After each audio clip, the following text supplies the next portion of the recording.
Iran ಮತ್ತು Israel ನಡುವಿನ ಯುದ್ಧ ಈಗ ಸಾಕಷ್ಟು ಪರಿಣಾಮ ಬೀರಿರ್ತಕ್ಕಂಥದ್ದು. ಅದು ಕೂಡ ಪ್ರಮುಖವಾಗಿ ಈ ಸಿಲಿಂಡರ್ಗಳ ಮೇಲೆ ಸಾಕಷ್ಟು ಪರಿಣಾಮ ಬೀರಿರ್ತಕ್ಕಂಥದ್ದು. ಪ್ರಮುಖವಾಗಿ ಕಮರ್ಷಿಯಲ್ ಸಿಲಿಂಡರ್ಗಳು ಕೂಡ ಈಗ ಇಡೀ ರಾಜ್ಯಾದ್ಯಂತ ಎಲ್ಲೂ ಕೂಡ ಸಿಗ್ತಿಲ್ಲ. ಸದ್ಯ ನಾನೀಗ ಕೊಪ್ಪಳದ ಹೊಸಪೇಟೆ ರಸ್ತೆಯಲ್ಲಿ ಇರ್ತಕ್ಕಂಥ ಗುರುಪ್ರಸಾದ್ ಭಾರತ್ ಗ್ಯಾಸ್ ಏಜೆನ್ಸಿ ಮುಂಭಾಗ ಇರ್ತಕ್ಕಂಥದ್ದು. ನೀವು ದೃಶ್ಯಗಳಲ್ಲಿ ನೋಡ್ತಿರ್ಬೋದು. ಇಲ್ಲಿ ಗೃಹ ಉಪಯೋಗಿ ಸಿಲಿಂಡರ್ಗಳಿಗೂ ಕೂಡ ಸಾಕಷ್ಟು ಜನ ಕ್ಯೂ ನಿಂತಿರ್ತಕ್ಕಂಥದ್ದು. ಅವರೆಲ್ಲರೂ ಕೂಡ ತಮ್ಮ ತಮ್ಮ ಸಿಲಿಂಡರ್ಗಳ ಜೊತೆಗೆ ಕ್ಯೂನಲ್ಲಿ ನಿಂತಿರ್ತಕ್ಕಂಥದ್ದು ನೀವು ದೃಶ್ಯಗಳಲ್ಲಿ ನೋಡ್ತಿರ್ಬೋದು. ಪ್ರತಿಯೊಬ್ಬರು ಕೂಡ ಸಿಲಿಂಡರ್ಗಳನ್ನ ತಂದು ಇಲ್ಲಿ ಕ್ಯೂ ನಿಂತಿರ್ತಕ್ಕಂಥದ್ದು.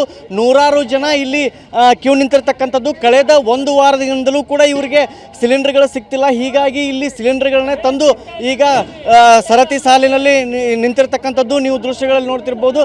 ಮುಂಚೆ ಬುಕ್ ಮಾಡಿದವರಿಗೆ ಇಲ್ಲಿ ಇವತ್ತು ಸಿಲಿಂಡರ್ ವಿತರಣೆ ಮಾಡುವಂಥ ಕೆಲಸ ನಡೀತಕ್ಕಂಥದ್ದು.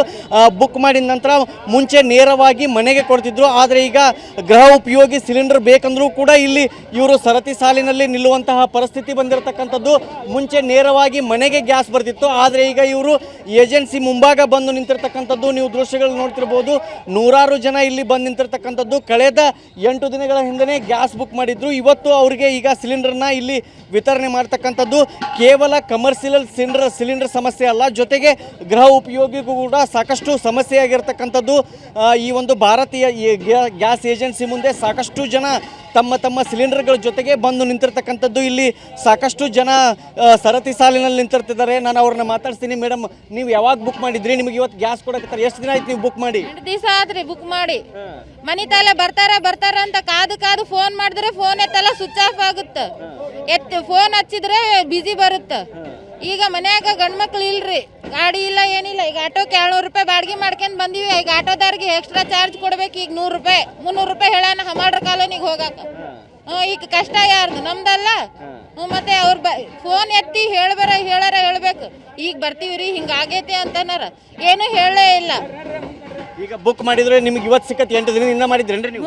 8 ದಿವಸ ಆಗೈತ್ರಿ ಮಾಡಿ.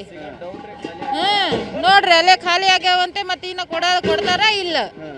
ಈಗ ಸಿಲಿಂಡರ್ಗೆ ರೊಕ್ಕನು ಹೋತು, ಮತ್ತೆ ಆಟೋಕ್ಕೂ ಚಾರ್ಜ್ ನೋಡ್ರಿ ಅಲ್ಲಿ ನಿಂತೈತೆ. ಆಟೋ ಚಾರ್ಜ್ ಕೊಡ್ಬೇಕು ಈಗ 300 ರೂಪಾಯಿ. ಯಜಮಾನ್ರ, ನೀವೇನು ಹೇಳ್ತೀರಿ? ಎಲ್ಲಿಂದ ಬಂದಿರಿ ನೀವು? ನಾವು ಭಾಗ್ಯನಗರದಿಂದ ಬಂದಿವ್ರಿ. ಅಲ್ಲೇ 8 ದಿನ ಆತ್ರಿ ಬುಕ್ ಮಾಡಿ. ಗಾಡಿ ಕಳ್ಸಿವಿ ಅಂತಂದ್ರೆ ಒಂದು ಗಾಡಿನೂ ಅಲ್ಲಿ ಬಂದಿಲ್ಲ.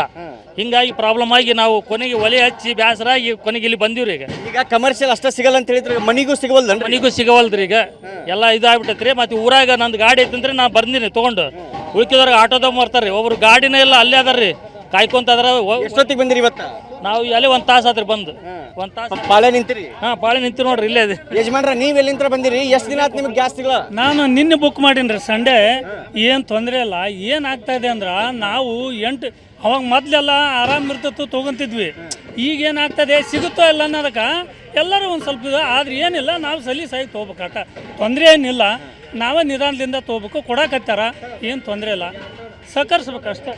ಕಳೆದ 8 ದಿನಗಳಿಂದ ಬುಕ್ ಮಾಡಿದ್ವಿ. ಆದರೆ ಇವತ್ತು ಸಿಲಿಂಡರ್ಗಳನ್ನ ಕೊಡ್ತಿದ್ದಾರೆ. ಮುಂಚೆ ಮನೆಗೆ ಬರ್ತಿದ್ದು, ಆದರೆ ಇವತ್ತು ನಾವೇ ಈ ಒಂದು ಗ್ಯಾಸ್ ಏಜೆನ್ಸಿ ಮುಂಭಾಗ ಬಂದು ಗ್ಯಾಸನ್ನು ತೆಗೆದುಕೊಳ್ತಿದ್ವಿ. ಆಟೋಕ್ಕೂ ಕೂಡ ನಾವು ಹೆಚ್ಚಿಗೆ ಚಾರ್ಜ್ ಕೊಡ್ತಿದ್ದೀವಿ.